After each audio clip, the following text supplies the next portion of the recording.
Sorry. Do you want my reaction?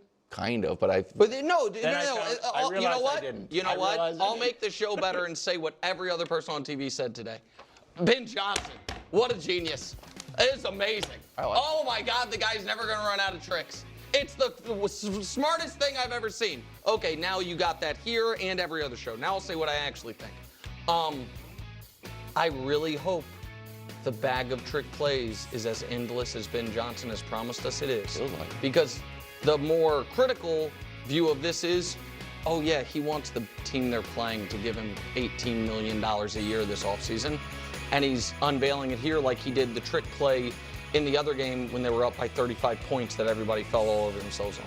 What I know is this. I watched the New England Patriots all year in 2014 clearly know, man, nobody understands the eligible receiver rules the way we do. That. And they had it in their back pocket, and they had it in their back pocket, and then they were trailing by 2 scores in the playoffs against the Ravens. And they said, activate, break glass in case of emergency. Sure. I think the Lions coach are going to have to outscore everyone come the playoffs because I don't think the defense is good because of the injuries. I would have maybe saved the smartest trick play anyone's ever seen for a more important spot than right there. Bears specific. I don't think it is Bears specific. No, no, it's not. That's my thing. I would have saved it. It was a great play. Most teams, I think, Coach, you can correct me if I'm wrong, are going to react the way the Bears do. It looked like it's going to be a fumble and all that. Of course. So I agree. It was a great play, but just save it for the freaking playoffs when you're going to have to outscore everybody. Or you got to have a moment in a game. That's not the greatest trick play in the whole world. Look, it was a good trick play, but there's a lot of trick plays, and they run a lot of them. Here's what I'll say is it's a long season. Trick plays or new blitzes, it helps make practice a little bit more fun. It helps lighten things up. Guys get excited about will it work or will it not work. The other great thing about it is when it does work, it lends confidence to the players that if you do what we tell you to do, if you follow the game plan, if everybody does their job, these things will work and will be successful. So when you hit on some of these things, 1, it breaks up the monotony, 2, it's a lot of fun, and 3, it builds confidence in the play caller that, yeah, if we just do what we're supposed to do, we got a great chance to beat this thing. That is what I've been saying all season. That's literally, I said this is the do your job team. I said, and that is the kind of coach that Dan Campbell is. And when you can have success, you get to be like, see, guys, this is what I'm telling you all. Just do your job and we will win. And that is who the Detroit Lions are. They are the do your job team. And it's just, in a lot of ways, the Kansas City Chiefs are that as well, but just from the different side of the spectrum in terms of how they win these games. And yeah, it's an awesome trick play. It's fun. It's great. But was it oh my God, this is the most amazing thing I've ever seen? No. Quite frankly, I've seen flea flickers that are more exciting or reverses, whatever. The Philly special or whatever, any of those things. It doesn't matter. I find trick plays entertaining just because again, I watch football and sports to be entertained. I care about entertainment. They know that I fully understand that professional sports are an entertainment company. So I just want to be entertained, no matter who's playing, no matter what the game is. My favorite team in the history of the world. I don't want to see them win 50-0. I just whether it's basketball, baseball, soccer, or football. I want action. So trick plays are always fun and interesting to me. But I totally agree with what Mangini's kind of saying of breaking up the monotony, of having fun, of also sending a message to the team that this is what we do. It's also part of their identity. Just like we talk about the Lions bringing this level of intensity and Dan Campbell really juicing everyone up, and them just being this physically tough, gritty, hard, relentless team, so is the trickery. It has always been intelligence and brawn. Brains and brawn. That is always what this team has been about. It's that 1-2 punch of brawn and brains. I think it's first brawn, then the brains. And so, yeah, having some of these things really matters. It's who they are. That's why, and I don't think that he was doing this I already talked about this in my previous video, trying to sell himself to the Cowboys or the Bears. I just don't believe that. I really, really don't. And I think it's kind of silly to kind of even, you know, I think it's a silly opinion, straight up. I just do. Because if you think that Ben Johnson is trying to sell himself to the Bears, or that he needs to sell himself to the Bears, it's just wild. And in terms of him running out of plays, guys, like, that's not who Dan Campbell is. That's like Patrick Mahomes saying that he's worried that he's gonna run out of great plays, that he's gonna run out of great moments. Lamar Jackson's gonna run out of great runs. Like, it's just not what greatness thinks. Like, Michael Jordan's like, I only have so many great shots in me, I gotta save them. That's not how great people think. They just don't. And not to mention, by doing what he's doing is actually how you combat those demons. I promise you. And I've talked about this before. People like the Mahomes of the world, the Andy Reids, the Lamars, the Tom Brady's, the Bill Belichick's. There is that fear. I guarantee you Andy Reid has woken up and thought to himself, I'm never going to win a Super Bowl again. Patrick Mahomes is this is going to be the last. Like, there is that weird feeling if anyone who's ever accomplished something great, as soon as you finish, as soon as like it's been accomplished, there is that random haunting fear that's like, this is going to be the last time I ever do this. I'm never going to do this again. Like, it's just the way the mind works, man. The mind is always racked with fear and nightmares and, you know, everything else in between. And so I promise you, there's times that Mahomes was like, this is amazing. I won the Super Bowl, confetti flying. And I guarantee you, for even if it's just for a second, a thought came in his mind and was like, I don't know if I'll ever be able to do this again. I don't know if we'll ever be, you know, have all of the chain of events that leads to this. And Andy Reid's kind of like, oh, man, that was a close game. I just don't know if I'm ever going to be able to do that again. You know, will Mahomes be able to make that play again? Will Spags be able to have that defense again? Like, it's just a common fear. It's such a common fear. And so the way you kind of come against that, push back at that, is you just keep doing, man. You keep balling. You keep bringing it. And in a lot of ways, that's what the Lions do, and that's what Dan Campbell, and that's what Ben Johnson does.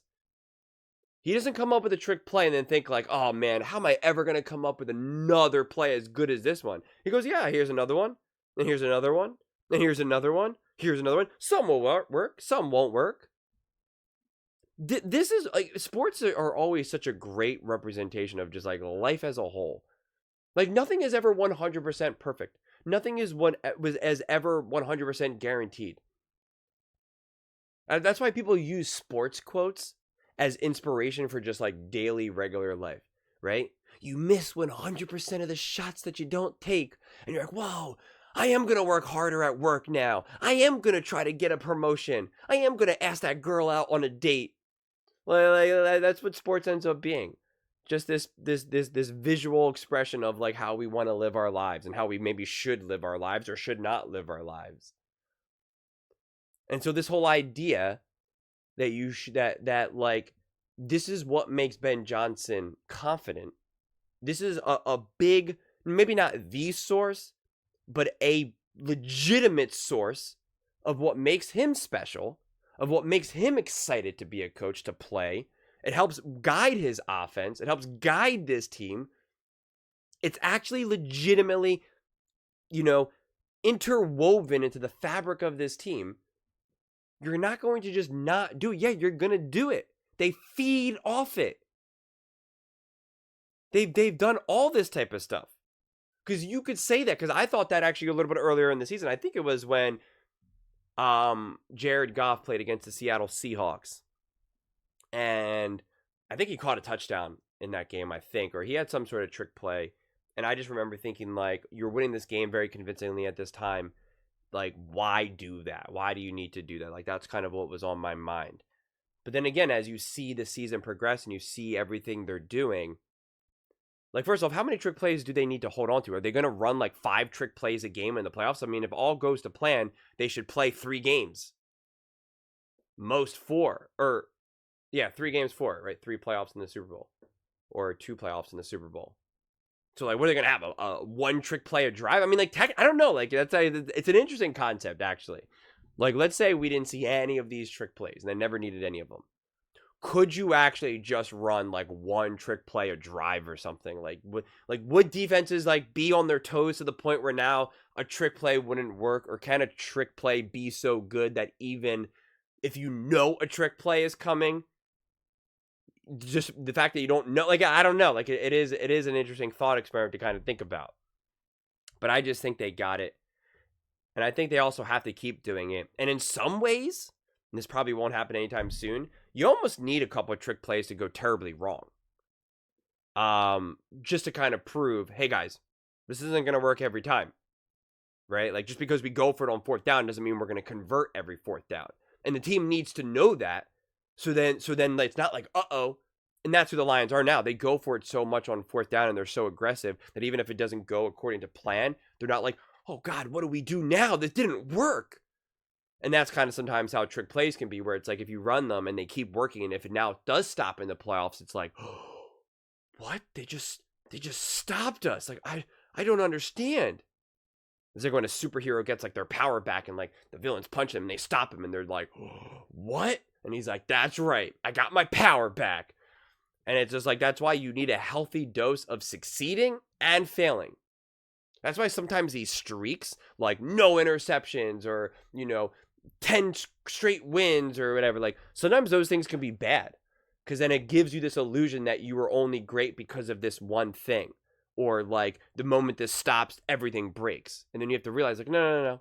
Well, yeah, we took a step back, or yeah, this play didn't work. Yeah, we threw an interception. Yeah, we fumbled the ball. Whatever.